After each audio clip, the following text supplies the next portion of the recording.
الحمد لله نحمده ونستعينه ونستغفره ونؤمن به ونتوكل عليه ونعوذ بالله من شرور أنفسنا ومن سيئات أعمالنا من يهده الله فلا مضل له ومن يضلله فلا هادي له ونشهد أن لا إله إلا الله ونشهد أن محمدا عبده ورسوله صلى الله على سيدنا وحبيبنا وشفيعنا ومولانا محمد وعلى آله وأصحابه وسلم تسليما كثيرا كثيرا. أما بعد فقد قال الله تعالى في كلامه العزيز بعد أعوذ بالله من الشيطان الرجيم بسم الله الرحمن الرحيم يا أيها الذين آمنوا اتقوا الله حق تقاته ولا تموتن إلا وأنتم مسلمون. صدق الله مولانا العظيم. وقال النبي صلى الله عليه وسلم الدين والنصيحة أو كما قال عليه الصلاة والسلام. இவ்வுலகை படைத்து பரிபாலித்துக் கொண்டிருக்கக்கூடிய நாயகன் அல்லாஹ்வுக்கு சுப்ஹானஹு வ தஆலாவுக்கே புகழ் அனைத்தும் அல்ஹம்துலில்லாஹ். அல்லாஹ்வுக்கு சுப்ஹானஹு வ தஆலாவால் ஈருலகத்துக்கும் ரஹ்மத்தாக அனுப்பப்பட்ட கண்மணி நாயகம் ஸல்லல்லாஹு அலைஹி வஸல்லம் அவர்கள் மீது என்றென்றும் ஸலாத்தும் சலாம் உண்டாவதாக. இன்னும் அவர்களுடைய குடும்பத்தார்கள், அவர்களை பின்பற்றிய சஹாபாக்கள், தாபிஈன்கள், தபோ தாபிஈன்கள், முஃமினான ஆண்கள் பெண்கள் அனைவரும் மீதும் என்றென்றும் ஸலாத்தும் சலாம் உண்டாவதாக. அல்லாஹ்வின் நல்லடியார்களே, அல்லாஹ்வுக்கு சுப்ஹானஹு வ தஆலா எமக்கு தந்திருக்கக்கூடிய குறுகிய கால வாழ்க்கையிலே அல்லாஹ் எதை எடுத்து நடக்குமாறு கூறுள்ளானோ அதை எடுத்து நடந்தும், அல்லாஹ்வுக்கு சுப்ஹானஹு வ தஆலா எதனை செய்ய வேண்டாம் என்று தடுத்து விலக்கியுள்ளானோ அப்படியாப்பட்ட விலக்கல்களை விட்டும் தவிர்ந்திருக்கும்படி முதலில் எனக்கும் அப்பால் உங்களுக்கும் நல்லுபதேசம் செய்து கொள்கிறேன். அல்லாஹ்வின் நல்லடியார்களே, அல்லாஹ்வுக்கு சுப்ஹானஹு வ தஆலா துன்யாவுடைய வாழ்க்கை என்று எமக்கு ஒதுக்கி இருக்கிறது மிகவுமே ஒரு குறைவான காலம். எங்களுக்கு எல்லாருக்கும் மொத்தமாக 4 கட்டங்களுக்கு. முதலாவது நாங்கள் இருந்த உலகம் தாயிட வயிறு, அதுதான் எங்களோட உலகம். அது 9 மாசம் 8 மாசம் இப்படியாக அல்லாஹ் முதல் உலகத்தை வெறுமனே சில மாசங்களாக வச்சிருந்தான். அது ஒரு தனி வேர்ல்டு, அது தனி உலகம். அந்த இடத்துல ஒரு புள்ள வளர்றதுக்குள்ள எல்லா ஏற்பாடையும் அந்த வயிற்றுள்ளுக்கு அல்லாஹ் செஞ்சு வச்சுக்கிறான். இதுதான் எங்கட முதல் வேர்ல்டு. ஒரு மனிதன் தாயிட வயிற்றுலேருந்து வெளியே வாரார், வந்ததோட அந்த மனிதன் கபூர்ல கொண்டு போயிட்டு வைக்க காட்டி மீக்கிற காலம் இன்றைய நானும் நீங்களும் மீக்கிற இந்த 2வது கட்டம். முதல் கட்டம் சில மாசங்கள் போச்சு, 2வது கட்டம் சில வருஷங்கள் போகும். அது 100 எல்லாம் தாண்டி போவாது. அதிகமான பேர் நபி ஸல்லல்லாஹு அலைஹி வஸல்லம் சொன்னாங்க 60-70 ஆபோக்கள் அதிகமானவங்க போயிட்டு சேர்ந்துருவாங்க. 100 தாண்டவங்க 70 தாண்டி போறாக்கள் மிச்சம் குறவுண்டாங்க. அதுல இன்னும் சிலருக்கு அல்லாஹ்வுக்கு சுப்ஹானஹு வ தஆலா அதையும் மிஞ்சம் குறைச்சி தான் உலகத்துல துன்யாவுடைய வாழ்க்கையை கொடுப்பான். இந்த அசருக்கு ஒரு மையத்துக்கு நான் போக இருக்கிறேன். வஃபாத் ஆகிக்கக்கூடிய வாலிபனுடைய வயசு 25. அல்லாஹ் துன்யால அவருக்கு கொடுத்தது 25 இயர்ஸ் மட்டும்தான் இந்த துன்யாவுக்கு மேல. அன்றைக்கு ஒரு மக்பராக்கு போறோம், பக்கத்துல 2 ஜனாசா அடக்கம் செய்யப்பட்டு கொண்ட காட்டி சொல்றாரு இவர் மௌத்தா போக்குள்ள 90 வயசு. அவருக்கு பக்கத்துல அடக்கம் செஞ்சுக்கிற ஒரு வஃபாத் ஆகும் பொழுது அவருக்கு 30 வயசு. ஒரு மனிதனுக்கு இந்த துன்யாவுக்கு மேல அல்லாஹ் 30 நாடுறான், இன்னொருத்தருக்கு அதுல 2 மடங்கு கூட்டி கொடுத்து 90 மட்டும் வச்சிருக்கிறான். துன்யாவுக்கு நாங்க எல்லாம் வந்தோம் ஒரே முறையில், எல்லாம் தாயிட வயிற்றுல இருந்தா வெளியே வந்தோம். இந்த உலகத்துல வேற யாரும் வேற அமைப்புல வந்தவங்க இல்லை. நாங்க எல்லாரும் துன்யாட எங்கட என்ட்ரி ஒரே முறையில் இருந்துச்சு. துன்யாட எக்ஸிட் எப்படிக்க போகுது, துன்யாட முடிஞ்சு போற பயணம் எப்படிக்க போகுது, எல்லாத்துக்கும் உண்டா? எல்லாத்துக்கும் உண்டு இல்லை. அது ஒவ்வொருத்தருக்கு ஒவ்வொரு மாதிரி வேறுபடும்.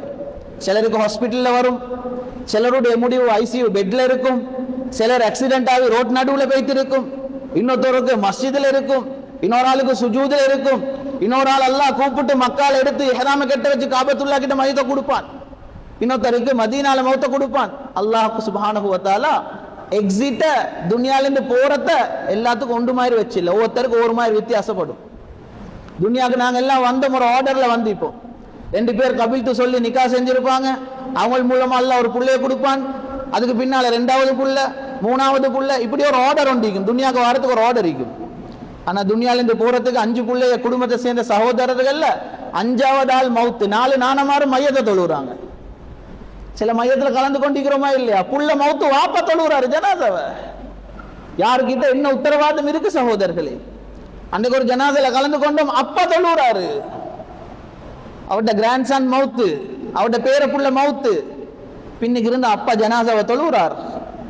இந்த துனியால ஈகிற இந்த வாழ்க்கை இது அல்லாஹ்க்கு சுப்ஹானஹு வ தஆலா அவன் கண்ட்ரோல்ல வச்சுக்கிறோம். இல்ல இது எல்லாத்துக்கும் ஒன்று இல்லை, எல்லாத்துக்கும் ஒரு முறை இல்லை, ஒவ்வொருத்தருக்கு வித்தியாசப்படும். இந்த ஜும்மால இன்னைக்கு உட்கார்ந்துக்கிற எல்லாத்துல தலைமாட்டிலையும் எழுதப்பட்டிக்குது நீங்க எவ்வளவு தான் இந்த வாழ்க்கை. இங்க உட்கார்ந்துக்கிற எங்கள சிலருக்கு இந்த துனியாட லைஃப்ல மிஞ்சிக்கிற சில நாட்கள் மட்டும்தான் மறந்துடுவானு. சில நாட்கள், மாசம் இல்ல, சில நாள்.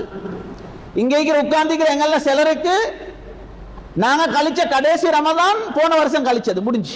ரமதான் ஒன்று இல்ல, முடிஞ்சு. லைலத்துல் கத்ர் ஒன்று இல்ல சிலருக்கு, லைலத்துல் கத்ர் முடிஞ்சு. ஹஜ்ஜி பெருநாள் ஒன்று இல்ல, முடிஞ்சு. போன வருஷம் கழிச்சே தான் கடைசி ஹஜ்ஜி பெருநாள். ஒரு ஆள் தைரியம் நீக்குதா? இந்த ஜும்மால வந்திக்கிற எங்கள்ல யாருக்கு சார் ஒருத்தருக்கு சொல்ல முடியுமா சகோதரர்களே? நான் அடுத்த ரமதானுக்கு இருப்பேன், நான் நாளைக்கு ஃபஜ்ருக்கு பள்ளிக்கு வருவேன், சொல்லலுமா? கண்ணியமான மேலான பெரியவர்களே, சகோதரர்களே, இந்த 2வது கட்டம் இது ஆக டேஞ்சரான ஒரு ஆக முக்கியமான ஒரு இடம். இது இந்த வாழ்க்கையை வச்சுதான் 3வது 4வது அல்லாஹ் முடிவு பண்ணுவான். சுப்ஹானல்லாஹ். 3வதுக்கு அங்க வேற லைஃப் ஒன்று இல்லை. 3வது எப்படி அமைய போவோம் என்றதை முடிவு பண்ண போகுது இந்த மனிதனுக்கு துனியால கிடைச்ச 40 வருஷம். இந்த மனிதனுக்கு துனியால கிடைச்ச 50 வருஷம் முடிவு பண்ண போகுது 3வது கட்டமாகிய பர்ஸக் என்ற அந்த கட்டம். இந்த வாழ்க்கைக்கு துனியாண்ட பேரு மாதிரி, இந்த வாழ்க்கைக்கு தாருல் அமல் என்ற பேரு மாதிரி, அந்த 3வது கட்டத்துக்கு பேர் தாருல் பர்ஸக். தாருல் பர்ஸக். சொர்க்கம் நரகத்தை புறவு பேசுவோம் நாங்க, அதெல்லாம் மிச்சம் தூரத்தில் இருக்குது. கேள்வி கணக்கு மிச்சம் தூரத்தில் இருக்குது. நாங்க எல்லாம் கழிக்கிற ஒரு 3வது கட்டம் இதுக்கு தான் சொல்ல தாருல் பர்ஸக். இந்த தாருல் பர்ஸக் எப்படி ஈக்க போகுது சகோதரர்களே? நாங்க கபர கண்ணால பாத்திக்கிறோமா? நாங்க யாரும் கபர கண்ணால கண்டு இல்ல சகோதரர்களே. அப்ப நாங்க கொண்டு போய் ஒரு மையத்தை வைக்கிற குழி, அப்ப அது என்ன? அது ஒரு உடம்ப வைக்கிற அளவுக்கு. உடம்புல இந்த ரூ வெளியே போனா அந்த உடம்பை வெளியே வச்சுட்டு கேள 2 நாள் வச்சிங்கன்னா உடம்பு அவிய ஆரம்பிக்கும், நாத்தம் வர ஆரம்பிக்கும். அதனால தான் ஹாஸ்பிட்டல்ல டிலே ஆகினா கொண்டு போய் அந்த பாடியில கொண்டு போய் மோச்சரியில் ஐஸ்ல ஃப்ரீஸ் பண்ணி தான் வைப்பாங்க. வைக்கல, ஃப்ரீஸ் பண்ணாம ஐஸ் இல்லாம வச்சா உடம்பு நாத்தம் ஆகிரும், அவிய ஆரம்பிச்சிரும், புழுக்கள் உடம்புல இருந்து வெளியே ஆரம்பிச்சிரும். அதனால தான் ஃப்ரீஸ் பண்றது கொண்டு போய் பாடி கொண்டு போய் வைக்கல, மோச்சரியில போட்டுருவாங்க கொண்டு போயிட்டு. கபரை கண்டிக்கிறோமா கண்ணால? நாங்க யாரும் கபரை கண்டில்ல. ஒரு சின்ன புள்ள மௌத்தாவினா சின்ன குழி தோண்டுவாங்க, பெரிய ஆள் மௌத்தாவினா பெரிய குழி தோண்டுவாங்க. அது ஒரு குழி சகோதரர்களே. ஒரு உடம்ப எங்களுக்கு மார்க்கம் காட்டிக்கிட்டு ஒரு உடம்புல இந்த ரூ வெளியே போனா எங்கட எல்லாத்துலயும் ஒரு கடமை ஒரு குழியை தோண்டி ஒரு குழியை தோண்டி அந்த அந்த மையத்தை கொண்டு போய் வச்சு அடக்கம் செஞ்சிருவோம். அது கபரு இல்ல. கபரை நான் நீங்க கண்ணால பார்த்து இல்ல சகோதரர்களே. நபி ஸல்லல்லாஹு அலைஹி வஸல்லம் சொன்னாங்க, அல் கப்ரு இம்மா ரௌதத்தும் மின் ரியாதில் ஜினான் வ இம்மா ஹுஃப்ரத்தும் மின் ஹுஃபரின் நீரான். கபருன்றது அது ஒன்றோ சொர்க்க பூஞ்சோலையாக இருக்கும் அல்லது நரக படுகொலியாகும். இது ரெண்டையும் நான் கண்ணால் இன்னும் பார்த்தே இல்லை. எவ்வளவு காலம் அங்க துனியால வாழ்ந்தாலும் அதுல 2 மடங்கு, அதுல 3 மடங்கு. சகோதரர்களே, இன்றைக்கு இந்த தாருல் பர்ஸக்ல 1000 தாண்டி போனவங்க இருக்கிறாங்க, இன்னும் இருக்கிறாங்க. அவரோட வயசு கபருளுக்கு எத்தனை தெரியுமா? 1000 தாண்டி போய்த்துட்டு, 500 தாண்டி போய்த்துட்டு. துனியால நாங்க 100 டச் பண்ணல. ஒரு ஆளுக்கு 500, 1000, 5000 இன்றைக்கு கபருளுக்கு வாழ்றவங்க இருக்கிறாங்க. எவ்வளவு காலம் வாழ்வாங்க? அல்லாஹ் அந்த பர்ஸகுடைய லைஃப் எந்தக்கு கியாமத் உண்டாக்குவானோ அன்றைக்கு வரைக்கும் ஒரு மனுஷனுக்கு இருக்கிற இந்த 3வது கட்டம். அப்ப அத்தனை 1000 வருஷத்துடைய வெற்றியை எது முடிவு பண்ண போகுது தெரியுமா? துனியால கிடைச்ச இந்த லைஃப். வேறொன்றை வச்சு அல்லாஹ் பார்க்கறல்ல. இந்த துனியால கிடைச்ச இந்த மனிதன் எப்படி வாழ்ந்தான் என்றதை பார்த்து முடிவு பண்ணுவான். 10,000 வருஷம் கபருளுக்கு இந்த மனிதன் கபர் சொர்க்க பூஞ்சோலையாக அமையட்டும். இந்த 40 வருஷம் அவன் உலகத்துல செஞ்ச அட்டூழியமும் அநியாயமும் எவ்வளவு மோசம் என்றால் அவன் அடுத்த கட்டம் மீட்கக்கூடிய 20,000 கபருடைய வாழ்க்கை அவனுக்கு நரகமாகவே மாறட்டும். அல்லாஹ் பாதுகாக்கும். துனியாட லைஃப் எவ்வளவு முக்கியம் பாருங்க. எங்களோட ரூ பிரியறதுக்குள்ள இதை தயாராகிட்டு நாங்க போகணும். 4வது ஒரு கட்டத்துக்கு அல்லாஹ் எழுப்பாட்டுவான். அது இதை விட நீளம். முதல் கட்டம் மாசம், 2வது கட்டம் சில வருஷம், 3வது கட்டம் 100ஐயும் தாண்டி 500ஐயும் தாண்டி 1000த்துல போகும். 4வது கட்டம் அது அதை விட பயங்கரமான ஒரு கட்டம். அல்லாஹ் கபருல இருந்து எல்லாத்தையும் எழுப்பாட்டுவான். அந்த உலகத்துக்கு தாருல் கரார், ஒரு மனிதனுடைய முடிவு, நிரந்தர முடிவு கொடுக்கிற இடம் தாங்க தான் தாருல் ஜஸா. அந்த மனிதனுக்கு கூலி கொடுக்கக்கூடிய இடம் அது. அல்லாஹ் குர்ஆன்ல சொல்றான், அந்த மஹ்ஷருடைய பூமியில் ஒரு மனிதன் எழுப்பாட்டி விட்டால் மிக்தாருஹு 50000 சனா, அந்த மஹ்ஷருடைய ஒரு நாள் எவ்வளவு நீளமாக இருக்கும் என்றா, ஒரு நாள் அளவு எவ்வளவு நீளமாக இருக்கும் என்றா, இந்த துன்யாட காலத்தோட நீங்க ஒப்பிடும் பார்க்கும் பொழுது 50000 துன்யாவுடைய கால வருஷத்துக்கு சமமாகும் ஒரு நாள். ஒரு நாள் நீளம் 24 ஹவர் இல்ல, 50000 வருஷம் துன்யாவுடைய வச்சு பார்த்தா எப்படி போகும்? கூடி கூடியே போகுது. சொர்க்க நரகம் இன்னும் பின்னுக்கு, பேசுவோம், அது இன்னும் பின்னுக்கு நீண்ட ஒரு பயணம். அப்ப அதை என்ன முடிவு பண்ண போகுது? அங்க 10,000 வருஷம், 50,000 வருஷம், அதுக்கு பின்னால் எத்தனையோ பல கட்டங்கள் சொர்க்கத்தை போய்த்து ஒரு மனிதன் அடைய காட்டும். கண்ணியமானவர்களே, ஒரு மனிதனுக்கு எதை முடிவு பண்ண போகுது?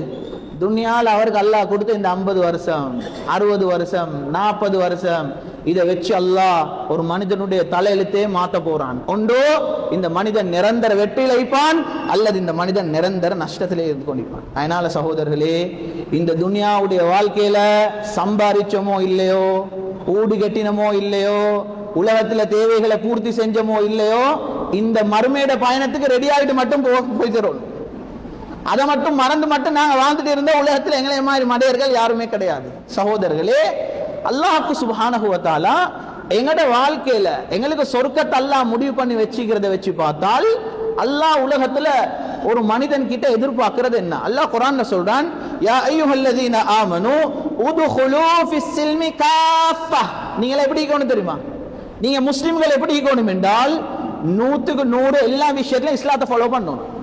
ஒரு மனிதர் சொல்றாரு, நான் 5 கடமையை சரியா செஞ்சுட்டேன் தானே, களிமா சொல்லிக்கிறேன், 5 நேரம் நான் விடாம பள்ளிக்கு வந்து தொழுகிற ஒரு மனிதன், எத்தனை வருஷமா நோன்பு நான் பிடிச்சிக்கிறேன், எனக்கு ஜக்காத் கடமை சரியா கணக்கு பார்த்து ஜக்காத்துல குறை இல்லாம ஜக்காத்தை கொடுத்திக்கிறேன், ஹஜ்ஜுக்கும் நான் போயிட்டு வந்திக்கிறேன், 1க்கு 3 இல்ல 4 இல்ல 5 ஹஜ்ஜு செஞ்சுக்கிறேன், இப்ப எனக்கு சொர்க்கத்துக்கு போயிலுமாண்டா? எங்கட மார்க்கம் சொல்லுது, உங்களோட சொர்க்கத்தை அல்லாஹ் வெறுமனே இந்த அமல்ல மட்டும் வச்சில்ல, இது 5 மட்டும் செஞ்சுட்டு ஒரு மனுஷன் சொர்க்கத்துல போய்த்திரையில, இன்னொன்று மீக்கி அதிலே முஸ்லிமா வாழணும். அது என்ன? அதுதான் உலகத்துல வாழ்ற எங்களுக்கு இந்த இடத்துல நாங்க வாப்பமார் உட்கார்ந்திப்போம், புள்ளையிலிக்கிற வாப்பமார், கல்யாணம் முடிச்ச மாப்பிளமார், கணவன்மார் உட்கார்ந்திப்போம், வயசான காலத்துல பெற்றோர் இருக்கிற புள்ளையில் உட்கார்ந்திப்போம். 3 கேட்டகரியில இங்க உட்கார்ந்திப்போம் நாங்க ஆட்கள். வயசான காலத்துல பெற்றோர் இருக்கிறாங்க, கல்யாணம் முடிச்சுக்கிறேன், நல்லா எனக்கு மனைவியை தந்திக்கிறான், அந்த மனைவி மூலமாக புள்ளையில தந்திருக்கிறான். கண்ணியமானவர்களே, எங்களுக்கு எல்லாருக்கும் மார்க்கம் சொல்லுது, அவங்களுக்கு தேவையான தேவைகளை பூர்த்தி செய்யறது உங்களோட பொறுப்பு. ஹலாலா தேடி கொண்டாடுறது உங்களோட பொறுப்பு. அந்த மனைவிக்கு தேவையான ஊட கொடுக்கறது ஒரு ஆம்பளையோட பொறுப்பு. அந்த புள்ளையோட ஹலாலான தேவைகளை பூர்த்தி செய்யறது அந்த வாப்போட பொறுப்பு. வயசான காலத்துல பெற்றோர் இருக்கும் பொழுது அந்த பெற்றோரை பார்த்துக்கொள்வது ஒரு புள்ளையோட பொறுப்பு. கண்ணியமானவர்களே, எங்களோட மார்க்கம் சொல்லுது, நீங்க இந்த முஆமலத்தை தேடி போற இந்த பயணத்துல நீங்க ரிஸ்க தேட போக்கல, இந்த உலகத்துல உங்களுக்கு 2 மாதிரி இதை செய்யணும். ஒன்று ஹராமா தேட மேலும், ஹலாலா தேட மேலும். எங்கட மார்க்கம் சொல்லுது, உங்களோட சம்பாத்தியம், நீங்க சாக்குல போடுற சல்லி, நீங்க தின்ன கொடுக்குற புள்ளைகளுக்கு சல்லி, இது 100க்கு 100 சுத்தமானதாக இருக்க வேண்டும். ஒரு மனிதர் சொல்றாரு, நான் 5ஐயும் நல்லா செஞ்சுக்கிறேன், இதுல எந்த குறைபாடு வச்சில்ல, வியாபாரத்துல கொஞ்சம் முன்ன பின்ன இருக்குது, வட்டில கொஞ்சம் கலப்படம் இருக்குது, எடுத்த கடன் ஒன்று வருஷ கணக்காக இன்னும் திருப்பி கொடுக்கல. எங்கட மார்க்கம் சொல்லுது, சொர்க்கத்தை மட்டும் எதிர்பார்த்துறவான, தொழுந்து மட்டும் சொர்க்கத்தை எதிர்பார்த்துறவான. எங்கட மார்க்கம் பரிபூர்ணமான ஒரு மார்க்கம். எப்படி முஸ்லிமாக அதுல இருந்தீங்களோ, உங்களோட கொடுக்கல் வாங்கல்லையும் சரியா நீங்க முஸ்லிமா இருக்கணும். அதனால தான் நபி ஸல்லல்லாஹு அலைஹி வஸல்லம் சொன்னாங்க, ஒரு ஷஹீதுடைய அந்தஸ்து, அந்த ஷஹீதுக்கே அல்லாஹ் எல்லாம் பாவத்தை மன்னிப்பான், கடனை தவிர. ஒரு மனுஷனுடைய ஹக்க திருப்பி கொடுக்கிறதுன்றது இது ஆக பெரும் ஒரு மனிதனுக்கு இருக்கக்கூடிய பொறுப்பு. அது 1 ரூபாவாக இருக்கையிலும், அது பெரிய கணக்காய்க்கையிலும், சின்ன கணக்காய்க்கும். சகோதரர்களே, கடனுக்கு அல்லாஹ் கிட்ட பாவம் மன்னிப்பு இல்லை. யாரும் அப்படி துவா கேட்டுறவான, அல்லாஹ் கடன்ல இருந்து கடனை லேசாக்குன்னு துவா கேட்கலும், கடனை திருப்பி கொடுக்கறத நிலைமை உருவாக்கித்தான் அல்லாஹ் துவா கேட்கலும். ஒரு மனுஷனுக்கு எடுத்த கடனை திருப்பி கொடுக்காம யா அல்லாஹ் என்ன கடனை மன்னிச்சுன்னு துவா கேட்கறது கேளு. அப்படி ஒரு துவா இல்ல சகோதரர்களே. கடனுடைய இது என்னன்னா எடுத்த கடனை திருப்பி கொடுக்கும் அல்லது அவர் அதை ஹலால் ஆக்கிறோம். இது ரெண்டுல ஒன்றை தவிர வேற ஆப்ஷன் இல்லை. அதனாலதான் ஒரு மனிதன் மௌத்தா போனாலும் அந்த மனிதனுடைய மௌத்துக்கு அந்த மனிதனை அடக்கம் செய்யறதுக்கு முன்னால கடனை பத்தி கொஞ்சம் பேசிக்கொள்ளணும். ஒன்றோ ஹலால் ஆக்கி கொள்ளணும் அல்லது யார் சரி வந்து பொறுப்பெடுக்கணும், இந்த கடனை நான் திருப்பி கொடுக்குறேன் அல்லது இந்த மையத்துல சொந்தமான என்ன சரின்னா அதை வித்து முதலாவது வராசத்தை எடுக்கிறதுக்கு முன்னுக்கு அந்த கடனை திருப்பி கொடுக்கணும். அவ்வளவு பொறுமதியான ஒன்று. இது ஆகிலேஸ் இல்லை. சில டைம்ல எங்களுக்கு அது கணக்கு இல்லை. சில இடத்துல மையத்தூண்டுவல்ல போய் சொல்லப்படுவது. மையத்தை வச்சுக்கொண்டு மகன் பொறுப்பெடுத்திக்கிறார், அது சும்மா பொறுப்பெடுத்திக்கிறார், அந்த வாப்பட மையத்தை அடக்க காட்டி அது பொறுப்பு பேசி கேட்டா அவருக்கு சொல்றாரு வாப்பட பேசி கேட்டுக்கோங்க. சில மையத்தூண்டுவல்ல இது போய் சொல்லப்படுது. இப்படி பொறுப்பெடுக்க இல்லாட்டி பொறுப்பெடுக்க கூடாது. சும்மா பொய்க்கு வந்து சொல்லக்கூடாது. நானோட கடனுக்கு நான் பொறுப்புன்னு தம்பி சொல்லக்கூடாது. நீங்க பொறுப்பெடுத்தாலும் உங்களோட நானோட எல்லா கடனையும் திருப்பி கொடுக்க ரெடி ஆகிக்கணும். அந்த கடன்காரவங்க எல்லாருக்கும் உங்கள்கிட்ட வந்து கேட்கிற உரிமைக்கு 100க்கு 100 எப்படி உங்களோட நானோட பேசி கேட்டாரோ அதே மாதிரி உங்கள்கிட்ட வந்து கேட்கிற உரிமை அந்த கடன்காரவங்க எல்லாத்துக்கிட்டே இருக்குது. இன்னைக்கு இதுல நிறைய பொய் சொல்லப்படுது. நான் என்ன சொல்ல வரேன் என்றால் எங்களோட தொழுகையின் மூலமாக எங்களோட குர்ஆன் ஓதுறதின் மூலமாக இது சரி வராது. இதனுடைய கஃபாரா இதுக்குள்ள முறை என்னண்டா எடுத்ததை திருப்பி கொடுக்கணும். கொடுக்கல் வாங்கல்ல ஹராத்துல இருக்கிறவர் திருப்பி கொடுத்துறோம். இது ஆக முக்கியம். இல்லாட்டி நாங்க நிறைய அமல் செஞ்சிப்போம், அங்க போயிட்டு பார்த்தா ஒன்றுமே இல்லை. அவர் கொடுக்கல் வாங்கல்ல மோசமான ஒரு மனிதனா வாழ்ந்துட்டு மௌத்த. இது ரெண்டாவது. மூணாவது, ஒரு மனிதர் சொல்றாரு, ஹஜ்ரத் நான் இந்த 5ஐயும் நல்லா செஞ்சுக்கிறேன், இதுல எந்த குறைபாடும் இல்லை, சதக்காவும் நிறைய கொடுத்துக்கிறேன், என் வியாபாரத்தை வந்து பாருங்க, என் பிசினஸ் எனக்கு தெரிய ஒரு ரூபா ஹராம் இல்லை, யாரை ஏமாத்தியும் இல்லை, ஒரு சொட்டு வட்டியில நான் ஈடுபட்டு இல்லை, நான் சரியா ஜெனுவினா என் வியாபாரத்தை அல்லாவுக்காக வேண்டி இஸ்லாத்துடைய முறையில உலமாக்கள்கிட்ட கேட்டு என் வியாபாரத்தை நான் பசங்க செஞ்சு கொண்டு போறேன், இப்ப எனக்கு சொர்க்கம் போகலுமா என்று ஒருத்தர் கேட்டால் எங்கட மார்க்கம் சொல்லுது இது ரெண்டையும் செஞ்சு மட்டும் அவளுக்கு சொர்க்கம் போகலா, இன்னொன்று மீக்கி அதுல நீங்க முஸ்லீம் ஆயிக்கணும், அதுல முஸ்லீம் இருந்தாதான் உங்களுக்கு சொர்க்கம். ஒரு ஆள் சொல்றாரு, நான் இந்த 5 கடமையை நல்லா செஞ்சுக்கிறேன், வருஷம் உம்ராவும் போயிட்டு வாரேன், ஹஜ்ஜுக்கும் எத்தனையோ போயிட்டேன், என் வியாபாரமும் நல்ல துப்புரவான வியாபாரம், ஆனா எனக்கும் எங்கட நானுக்கும் ஒரு பிரச்சனையில நாங்க 2 பேரும் பேசுறல்ல, உங்களோட எங்கட மார்க்கம் சொல்லுது சொர்க்கத்தை கேட்டு மட்டும் வந்துருவான. எங்கட வாப்பா கொஞ்சம் எங்களுக்கு ஒரு வாப்பாக்கும் ஒரு பிரச்சனையில வாப்பாக்கு நான் சத்தம் போட்டு ஏசிட்டேன், வாப்பாட உள்ளத்தை உடைச்சிட்டேன், மார்க்கம் சொல்லுது சொர்க்கம் தேடி மட்டும் எவ்வளவு தொழுந்து மட்டும் இங்க வந்துருவான, சொர்க்கத்தை தேடி சொர்க்கம் கிடைக்காது. ஒரு மனிதனுடைய செயல்பாடை பார்த்து ஒரு மனிதனுடைய உள்ளம் நோவடிச்சு அவருக்கு பதுவா செய்தார். அவர் நடந்து கொண்டிருக்கிற ஒரு முறையின் காரணமாக அவருடைய பக்கத்து கடைக்காரர், அவருடைய பக்கத்து வீட்டுக்காரர், கண்ணியமானவர்களே, எங்கட மார்க்கம் சுப்ஹானல்லாஹ், எங்கட மார்க்கம் இந்த விஷயத்துல ஆக பெரிய ஒரு ஸ்டேட்டஸை கொடுத்து வச்சுக்கிற ஒரு மார்க்கம். எங்கட மார்க்கம் ஒரு பெண்ணுக்கு நரகத்தை கொடுத்துச்சு, எதை வச்சு தெரியுமா? ஒரு பூனைக்கு செஞ்ச அநியாயத்தின் காரணமாக. சுப்ஹானல்லாஹ், ஏழுமுண்டா இதை விட ஒரு நீதமான ஒரு மார்க்கத்தை கொண்டாந்து காட்டுங்க பாப்போம், உலகத்துல யார் சரி? ஒரு பூனைக்கு செஞ்ச ஒரு அநியாயம், ஒரு பூனைக்கு தின்ன கொடுக்கல, ஒரு பூனையை கட்டி போட்டு இருந்தா அந்த பூனை அப்படியே செத்து போச்சு, அல்லாஹ் நரகத்தை கொடுத்தான் ஒரு பெண்ணுக்கு. ஏன் தெரியுமா? அந்த பூனைக்கு செஞ்ச அநியாயத்தின் காரணமாக. ஒரு பூனை முடிவு பண்ணிச்சு ஒரு மனுஷனுக்கு சொர்க்கமா நரகமா இருக்கு. புகார்ல ரிவாயத்து வருது, ஒரு பெண், சில ரிவாயத்துல வருது அந்த பெண் ஜினால ஈடுபட்ட ஒரு பெண், இம்ராத்துன் பாகியா, ஜினால ஈடுபட்ட ஒரு பெண், அல்லாஹ் அந்த பெண்ணுக்கு சொர்க்கத்தை கொடுத்தான். ஜினால ஈடுபட்ட பெண்ணுக்கு எப்படி சொர்க்கம் கிடைக்கும்? சொர்க்கத்தை எது முடிவு பண்ணுச்சு? ஒரு தாகத்தோடு இருந்த ஒரு நாய், அந்த நாய்க்கு தண்ணி கொடுத்தா அல்லாஹ் சொர்க்கத்தை கொடுத்தான். சகோதரர், இது எங்கட மார்க்கம், இது எங்கட மார்க்கம். ஒரு மிருகத்துக்கு இன்னைக்கு நாங்க மிருகத்தை சீண்டு ஏசுறோம், அந்த மிருகம் முடிவு பண்ணிட்டு சொர்க்கமா நரகமான். யோசிச்சு பாருங்க, வாப்பட உள்ளத்தை உம்மட உள்ளத்தை ஒரு மனுஷன் நோவு அடிச்சுட்டு மௌத்தாயினா எப்படி வைக்கும்? சொந்த பொறப்பு நானக்கு செஞ்சுக்கிற அநியாயம் அல்லாஹ் சும்மா விடுவானா? காபத்துல்லா, நபி ஸல்லல்லாஹு அலைஹி வஸல்லம் காபாவை பாயிண்ட் பண்ணி சொன்னாங்க, காபாவை பார்த்து சொன்னாங்க, நீ எவ்வளவு அழகா இருக்கிறாய், மா அத்யபகி வமா அத்யப ரிஹ், எவ்வளவு வாசம் உனக்கிட்ட வந்திருக்கு, நீ எவ்வளவு கண்ணியமான ஒன்றா இருக்கிறாய். காபான்றது நாங்க அவ்வளவு கண்ணியப்படுத்துற ஒன்று சகோதரர்களே. சத்தியம் பண்ணி சொன்னாங்க, வல்லாஹி, அல்லாஹ்வின் மீது சத்தியமாக, காபாவை பார்த்து சொன்னாங்க, லஹுர்மத்துல் முஃமின், ஒரு முஃமினுடைய கண்ணியம் அஅஸமு ஹுர்மதன் மின்கி, உன்ட கண்ணியத்தை விட அதிகமானதுன்னா. ஒரு மனுஷன் உள்ளத்தை நோவடிக்கிறது, உடைக்கிறது, காபத்துல்லாஹ் உடைக்கிறதை விட மோசமான ஒரு காரியம் சகோதரர்களே. நாங்க சும்மா நினைச்சிருவோம், உன கடைக்கு ஒருத்தர் வாராரு சல்லி கேட்டு, இல்லைண்டா இல்லைன்னு சொல்லி அனுப்புங்க. அந்த மனிதனுடைய உள்ளம் நோவடிக்கிற மாதிரி பேசவான. நாங்க எல்லாரும் ஒரு கட்டத்தில் யோசிச்சிருப்போம், ஹஜ்ரத் ரசூலுல்லாஹி ஸல்லல்லாஹு அலைஹி வஸல்லமுக்கு அல்லாஹ் இந்த மார்க்கத்தை கொடுக்கும் பொழுது அந்த மக்கால எல்லாரும் காஃபிர்களா தான் இருந்தாங்க. நபி ஸல்லல்லாஹு அலைஹி வஸல்லமுடைய மனைவி ஹதீஜா ரலியல்லாஹு அன்ஹா கூட அந்த நேரம் ஒரு காஃபிராக இருந்தார். ஹஜ்ரத் அபூபக்கர் சித்திக் ரலியல்லாஹு அன்ஹு கூட அந்த நேரம் ஒரு காஃபிராக தான் இருந்தார். ஹஜ்ரத் உமர், ஹஜ்ரத் அலி, ஹஜ்ரத் உஸ்மான் ரலியல்லாஹு அன்ஹும், சஹாபாக்கள் எல்லாத்தையும் எடுத்து பாருங்க, எல்லாரும் குஃப்ர்ல இருந்தாங்க அந்த காலத்துல. நாங்க எல்லாரும் ஒரு கட்டம் யோசிச்சிருக்கேலும், ஹஜ்ரத் ரசூலுல்லாஹி ஸல்லல்லாஹு அலைஹி வஸல்லம் ஹஜ்ஜத்துல் வதால ஒரு ஹுத்பா பண்ணினாங்க. அந்த ஹுத்பால கலந்து கொண்டோட எண்ணிக்கை எவ்வளவு தெரியுமா? மௌத்தாவினாங்க, ஷஹீதுகளாக இருந்தாங்க, கவர்னராக வேற நாட்டுக்கு போய்த்திருந்தாங்க. இவங்க எல்லாத்தையும் விட்டு போட்டு அன்றைக்கு ஹஜ்ஜத்துல் வதாவுடைய ஹுத்பால கலந்து கொண்ட ஆட்களோட கவுண்ட் வந்து 1,24,000 பேர். மிஷனை ஸ்டார்ட் பண்ண போகல ஒருத்தரும் முஸ்லிம் இல்ல. மிஷன் முடிய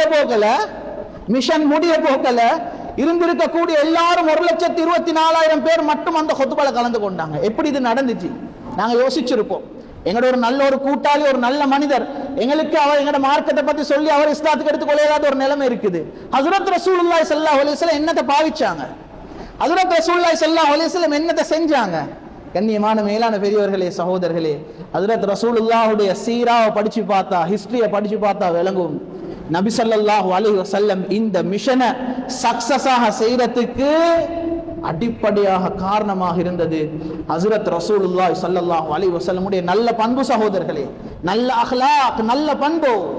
ஹஜ்ரத் காலித் இப்னு வலீத் ரலியல்லாஹு அன்ஹு யார்? அவர் பத்ர்ல வந்து முஸ்லிம்களுக்கு அடி அடின்னு அடிச்சார்.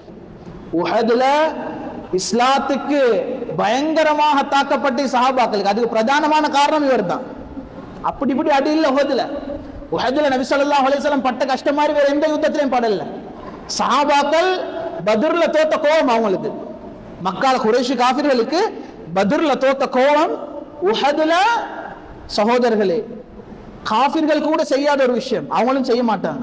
ஆனா வெறித்தனம் எந்த அளவுக்கு இருந்துச்சுண்டா தம்சீல் நடந்துச்சு. உஹதுல தம்சீல் நடந்துச்சு. தம்சீல் என்றா ஒரு உடம்புட ஒரு ஆள் மௌத்தாவி கீழே விழுந்துட்டான்னு அதை டச் பண்ண மாட்டாங்க, அந்த பாடியை விட்டுருவாங்க. ஆனால் உஹதுல வெறி எவ்வளவு வெறிண்டா காதை வெட்டி எடுத்தாங்க, மூக்க வெட்டி எடுத்தாங்க. ஒரு சஹாபிக்கு அடிப்பட்ட அடி எப்படி அடிண்டா, ஒரு மனுஷன் நெருப்புல பத்தி அவர்கிட்ட அடையாளம் விளங்காமிக்கிற வேற செய்தி சகோதரர். ஆனா ஒரு மனுஷனுக்கு அடிச்சிக்கிறாங்க எந்த அளவுக்குண்டா, மூஞ்சில தாக்கிக்கிறாங்க எந்த அளவுக்குண்டா, மூஞ்செல்லாம் கிழிஞ்சு போய்த்து இது யாருன்னு அடையாளம் கண்டு கொள்ளலாம் போச்சு. அவட தங்கச்சி வந்து விரல பிடிச்சு பார்த்தான், சொன்னா இதுதான் என் நானா அனஸ் இப்னு நதுர் ரலியல்லாஹு அன்ஹு. நான் என்ன சொல்ல வாரேன்டா, உஹதுல அவ்வளவு அடி நபி ஸல்லல்லாஹு அலைஹி வஸல்லமுக்கு பட்டுச்சு. அதுக்கு காரணமா இருந்தது இவர் தான். யாரு? காலித் இப்னு. எவ்வளவு இஸ்லாத்தை பத்தி ஒரு வெறுப்பிக்கும் உள்ளத்துல. சகோதரர்களே, கந்தக் நடக்குது, கந்தக்லயும் அவர் அப்படித்தான். அவர் காஃபிர், குஃப்ர்ல சைட்ல தான் வந்தார். அந்த பக்கத்துல கண்ணியமான மேலான பெரியவர்களே, சகோதரர்களே, மோத்தாவுடைய யுத்தத்தை ஹிஸ்டரி எடுத்து பார்த்தா அந்த மோத்தாவுடைய யுத்தத்துல இஸ்லாத்துக்கு வெற்றி கிடைச்சிச்சு அவரால் தான். சுப்ஹானல்லாஹ். இதுக்கு முன்னால நடந்த யுத்தங்கள் இஸ்லாத்துக்கு அநியாயம் நடந்தது அவரால. ஒரு யுத்தத்துல சரித்திரத்தை எடுத்து பார்க்கிறோம். அவர் கலந்து கொண்ட முதலாவது யுத்தம் ரசூலுல்லாஹி ஸல்லல்லாஹு அலைஹி வஸல்லம் அவருக்கு பேர் சொன்னாங்க ஸைஃபும் மின் ஸுயூஃபில்லாஹ், அல்லாஹ்வோட ஒரு வாள் உருவாக இருக்குது, அவர் தான் காலித் இப்னு வலீத் என்றாங்க. எப்படி இது சாத்தியமாயிச்சு சகோதரர்? நாங்க யோசிச்சு பார்க்கணும் தானே. இந்த இஸ்லாத்துக்கு எதிராக யாரும் சரி கத்தினா நாங்க அவருக்கு பதுவா செய்யணும். அவருக்கு பதுவா செய்யக்கூடாது, அவருக்கு துவா செய்யணும். யா அல்லாஹ், எந்த வாயால் இஸ்லாத்தை கொச்சப்படுத்துறாரோ அதே வாயால் இஸ்லாத்தை உயர்த்துறியா அல்லாஹ். சஹாபாக்கள்ல அதிகமானவங்களை பார்த்தா எல்லாரும் இஸ்லாத்துக்கு எதிராக இருந்தவங்க, குறவு பார்த்தா உயிரை கொடுத்து இஸ்லாத்தை பாதுகாத்தவங்களே அவங்க தான். இத்தனை யுத்தங்கள்ல குஃப்ர்ல வந்தவர் என்ன நடந்துச்சு? அவர்ட நானா வலீத் இஸ்லாத்தை ஏற்றுக்கொண்டார். இஸ்லாத்தை ஏற்றுக்கொண்ட டைம்ல நபி ஸல்லல்லாஹு அலைஹி வஸல்லம் நானா கிட்ட தம்பியை பத்தி விசாரிச்சாங்க. உங்களோட தம்பி எப்படி இருக்கிறார்? ஒரு லெட்டர் ஒன்று கொடுத்தாங்க, இதை அவரை கொண்டு போய் தம்பிகிட்ட கொடுங்க. நானா போய் தம்பி கிட்ட சொன்னாரு, நான் ரசூலுல்லாஹ் கிட்ட இருந்து வாரேன். ரசூலுல்லாஹி ஸல்லல்லாஹு அலைஹி வஸல்லம் உங்களை பத்தி விசாரிச்சாங்க. என்ன? என்னைய பத்தி கேட்டாரா? என்ன பேரு சொல்லி கேட்டாரா? அப்படி கேட்டாரா? லெட்டர் எடுத்து பார்க்கிறார். சுப்ஹானல்லாஹ். நபி ஸல்லல்லாஹு அலைஹி வஸல்லம் நானா கிட்ட சொன்னாங்க, அவரை மாதிரி ஆட்கள் இஸ்லாத்துக்கு வராம இருக்க கூடாது. அவரை மாதிரி ஆட்களால் அல்லாஹ் இஸ்லாத்தை எவ்வளவு உயர்த்துவான். உடனே பயணத்தை ரெடி ஆக்கினார் மக்கால இருந்து மதீனாவுக்கு. அவரோட அம்ர் இப்னு ஆஸ் ரலியல்லாஹு அன்ஹு ஹிஜ்ரி 8ல சகோதரர்களே இவ்வளவு இஸ்லாத்துக்கு எதிராக இருந்தவர் ஒரு சின்ன ஒரு நல்ல அஹ்லாக் நபி ஸல்லல்லாஹு அலைஹி வஸல்லம் நடந்து கொண்ட ஒரு முறை, அவருக்கு ஏசி அனுப்பல, அவருக்கு பதுவா செஞ்சு அனுப்பல, அவரை பத்தி விசாரிச்சார். மதீனாக்கு போய் ரசூலுல்லாஹ்ட கையை பிடிச்சி அஷ்ஹது அன் லா இலாஹ இல்லல்லாஹ் இஸ்லாத்துக்கு வந்தார். சகோதரர்களே, எங்கட மார்க்கம் இப்படித்தான் பரவிச்சு. சகோதரர்களே, எங்கட மார்க்கம் இப்படித்தான் பரவிச்சு. நபி ஸல்லல்லாஹு அலைஹி வஸல்லம் உலகத்துல வாழ்ந்த டைம்ல அவங்களோட நடந்து கொண்ட நல்ல முறைகளை பார்த்து, நல்ல அமைப்புகளை பார்த்து இஸ்லாத்துக்கு மக்கள் நிறைய வந்து கொண்டிருந்தாங்க. சஹாபாக்கள் ஒரு முறை ஒரு பயணம் போற டைம்ல ஒரு மனிதன் அப்படியே பிடிச்சிட்டு கொண்டாந்தாங்க மதீனாவுக்கு. நபி ஸல்லல்லாஹு அலைஹி வஸல்லம் கேட்டாங்க, யாரை கொண்டாந்திக்கிறீங்க தெரியுமா? இவர் தான் யமாமான்னு சொல்ற ஏரியாட கவர்னர் சுமாமத் இப்னு உசால கொண்டாந்திக்கிறீங்க. இவர் லேசான ஆள் இல்ல, இவர் அவங்களோட கூட்டத்தார்கள்ட்ட தலைவரை கொண்டாந்து இருக்கிறீங்க. சஹாபாக்கள் கொண்டாந்து அவரை ஒரு மஸ்ஜித் நபவியில் ஒரு தூண்ல கட்டி போட்டு இருந்தாங்க. நபி ஸல்லல்லாஹு அலைஹி வஸல்லம் சொன்னாங்க, இவரை யாரும் ஒன்றும் தொந்தரவு பண்ணக்கூடாது. இவ்வளவு காலம் இஸ்லாத்துக்கு எதிராக அநியாயம் செஞ்ச ஒரு மனிதர் சொன்னாங்க, இவரை யாரும் ஒன்றும் தொந்தரவு பண்ணக்கூடாது. உங்கள்ட்ட இருக்கிற நல்ல சாப்பாடுகள் என்ன சார் இருந்தா இவரை வச்சு இவர் கவனிங்க.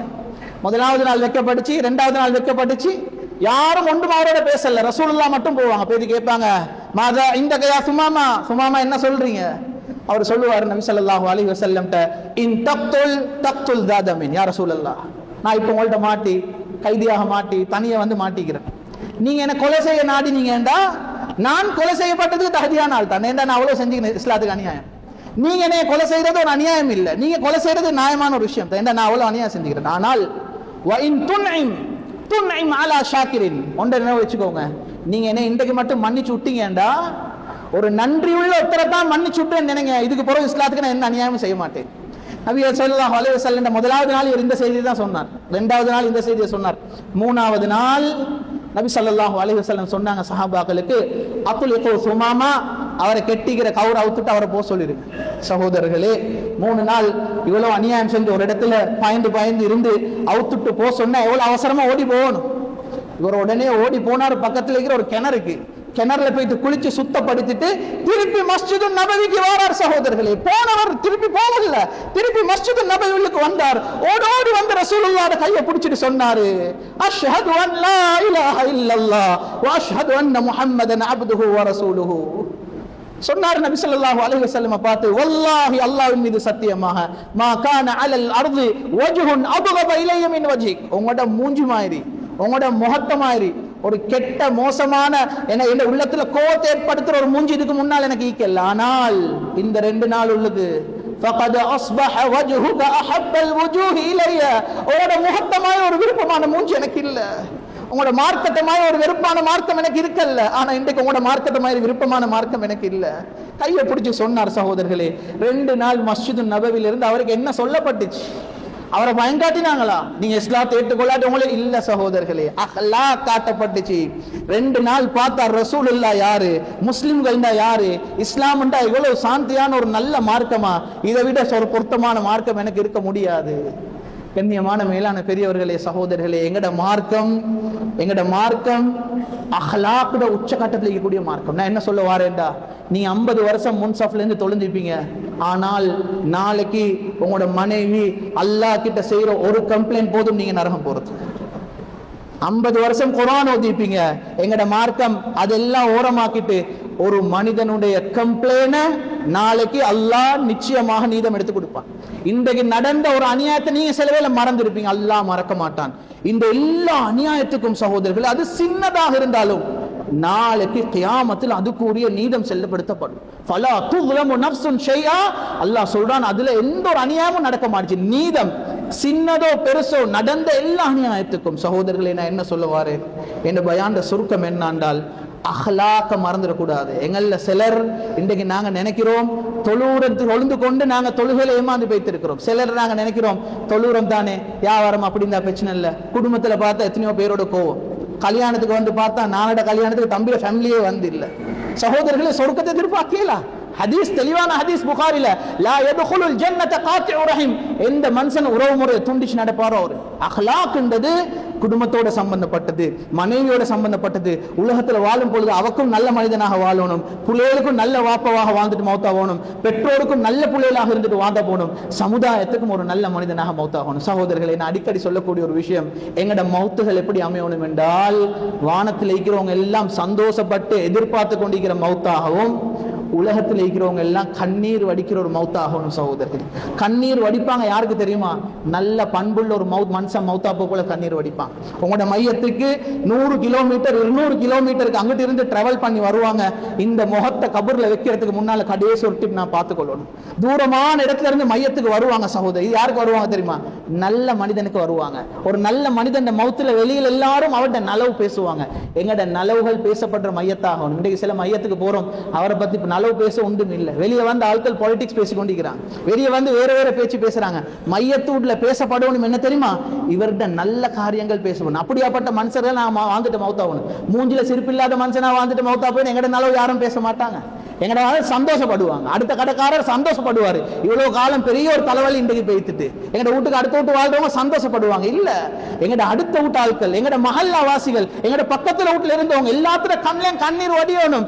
இவ்வளவு ஒரு தங்கமான மனுஷன் நாங்க இழந்துட்டோமே. எங்கட மஹல்லால எங்கட மையத்துக்கு கலந்து கொள்றவங்க கண்ணால கண்ணீர் வரணும். இதுக்கு பின்னால் ஒரு ஜும்மாக்கு இந்த மனுஷனை நான் காண மாட்டேனே, இதுக்கு பின்னால் ஒரு தொழிலுக்கு இந்த சீதேவி முகத்தங்களை காண கிடைக்காது என்று கவலைப்பற்ற ஒரு நல்ல மௌத்தாக அமையணும். சகோதரர்களே, உள்ளம் கடினமாக அடுத்தவருக்கு அநியாயம் செஞ்சு கொண்டு, அடுத்தவருக்கு எப்ப பார்த்தாலும் ஒவ்வொரு வகையான மோசமான உள்ளங்களை நோவடிச்சு கொண்டு, இப்படி பெருமையோட நாங்க உலகத்துல வாழ்ந்துட்டு மௌத்தாயினம் என்றா உலகத்துல ஒன்றும் கிடைக்காது. சகோதரர்களே, ஒரு மனிதன் அஹ்லாக்கா வாழ்றதுக்கு சல்லி கண்டிஷன் இல்லை. சில டைம்ல நாங்க நினைக்கிறது கேளும், ஒரு மனுஷன் சல்லி கூட, வசதி கூட, அதனால அவர் வந்து ஏழைகளோட பேசக்கூடாது. இல்ல சகோதரர்களே, இன்றைக்கு உலகத்திலேயே ஒரு கெட்ட பழக்கம் என்ன தெரியுமா? எங்கள்கிட்ட எல்லாம் ஒரு கெட்ட பழக்கம், ஒரு மனிதனை கண்ணியப்படுத்துறது அவர்கிட்ட சல்லியை வச்சு. சல்லின்றது கண்ணியப்படுத்தப்பட்ட ஒன்று இல்ல சகோதரர்களே. சஹாபாக்கள்ல பெரிய பெரிய ஆட்கள் இருந்தாங்க, பெரிய பணக்காரவங்க இருந்தாங்க, அவங்கள கண்ணியப்படுத்தப்பட்டுச்சு வந்து அவங்கள்ட்ட சல்லியை வச்சு இல்ல. இன்றைக்கு எங்கள்கிட்ட எல்லாம் ஒரு கெட்ட பழக்கம், ஒரு வசதியான ஒருத்தர் வந்துட்டா இருந்தா அவர் ஒரு மனிதனாக எங்களுக்கு கண்ணியப்படுத்துறான், அவர்கிட்ட வசதியை வச்சு எல்லா இடத்திலையும் அவரை கண்ணியப்படுத்தப்படுது. இது ஒரு கெட்ட பழக்கம். இது இல்லாம போகணும். சஹாபாக்கள்ல பெரிய பணக்காரவங்க இருந்தாங்க. ஹஜ்ரத் உஸ்மான் இப்னு அஃபான் ரலியல்லாஹு அன்ஹு 3வது கலீஃபா. அவர் யாரு? அந்த காலத்துல வாழ்ந்த ஆகப்பெரிய இம்போர்ட்டர் அவர் தான். அவ்வளவு பெரிய பணக்காரர் அவரு. ஆனா ஹலீஃபாவாக முடிவு செய்யப்பட்டுச்சு. ஏன்? அவர்கிட்ட சல்லியை வச்சா இல்ல, அவர்கிட்ட தக்குவாவை வச்சு. ஒரு மனிதன் எல்லாத்தையும் கண்ணியப்படுத்தலாம், எல்லாத்தையும் கண்ணியப்படுத்தணும். ஆனால் ஒரு மனிதன் வெறுமனே இருக்கிற சல்லியால கண்ணியப்படுத்தப்பட்ட ஒன்று இல்ல சகோதரர்களே. வசதி உள்ளவங்களும் அதை எதிர்பார்க்க கூடாது. நான் ஒரு இடத்துக்கு போனா எனக்கு இருக்கிற சல்லியை வச்சு கண்ணியப்படுத்தப்படணும். அது ஒரு கெட்ட பழக்கம் சகோதரர்களே. எல்லாத்தோட நல்ல பேசுவோம், ஏழைகளோட நல்ல பேசுவோம், ஏழைகளோட துஆவை பெற்றுக்கொள்ளும் மக்களாக நாங்க வாழுவோம். எல்லா மனிதர்களும் ஏந்த மௌத்துடைய ஏந்த டார்கெட் வந்து என்னைய மௌத்தாவி நானுக்கு அடக்கம் செய்யப்படுற டைம்ல என்னுடைய ஜனாசாக்கு வார எல்லா மக்களும் என்ன நலவை சொல்லி நல்ல மௌத்தாக என்ன பயணத்தை அனுப்பி வைக்கணும். நான் அந்த பயணத்தை முடிச்சுட்டு போற அடுத்த கட்டம் எல்லா வானவர்களும் எங்களை எதிர்பார்த்து வெல்கம் பண்ற ஒரு நல்ல மௌத்தாக அமையணும். பேசின அனைத்து விஷயங்களையும் எடுத்து நடக்கக்கூடிய பாக்கியத்தை முதலாவது எனக்கும், இரண்டாவதாக உங்கள் அனைவருக்கும் அல்லாஹ் தௌஃபீக் செய்வானாக. வ ஆகிரு தஅவானா அனில் ஹம்துலில்லாஹ்.